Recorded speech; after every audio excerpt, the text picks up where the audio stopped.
আসসালামু আলাইকুম রহমতুল্লাহ। বিসমিল্লাহির রহমানির রহিম। একটা কথা মনে রাখবেন, নেতা মঞ্চে দাঁড়িয়ে পরিচয় হয়, কিন্তু সেই মঞ্চ তৈরি করে কর্মীরা। রাত জেগে পোস্টার লাগায় কর্মীরা, রোদে পুড়ে মাঠে থাকে কর্মীরা, বিপদের সময় সামনে দাঁড়ায় কর্মীরা।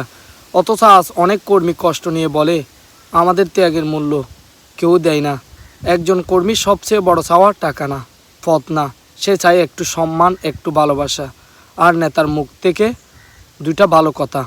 সে কর্মী নিজের পরিবার ছেড়ে সংগঠনের জন্য সময় দেয়, পুলিশের ভয় উপেক্ষা করে রাজপথে দাঁড়ায়, মানুষের কষ্টে পাশে থাকে। সে কর্মী অবহেলার শিকার হলে সংগঠন দুর্বল হয়ে যায়। মনে রাখবেন, কর্মীরা রাগ করে দূরে সরে গেলে শুধু একজন মানুষ হারায় না, সংগঠন ত্রাণ শক্তি হারায়। তাই আমি বলতে চাই, কর্মীদের মূল্যায়ন করুন, তাদের কষ্ট বুঝুন, তাদের পাশে দাঁড়ান। কারণ আজকের কর্মীরা আগামী দিনের নেতৃত্ব। নেতা সেই না যে সামনে বসে আদেশ দেয়, সত্যিকারের নেতা সেই যে কর্মীদের কাঁধে হাত রেখে বলে, আমি তোদের পাশে আছি, বিপদে আপদে খবর নিবে, সুখে দুঃখে তাদের পাশে থাকবে। কর্মীদের সম্মান দিন, দেখবেন সংগঠন নিজের শক্তিতে এগিয়ে যাবে। সুসময় আপনারা খবর নেবেন না, দুঃসময় আপনারা খবর নেবেন যখন আপনাদের প্রয়োজন হবে।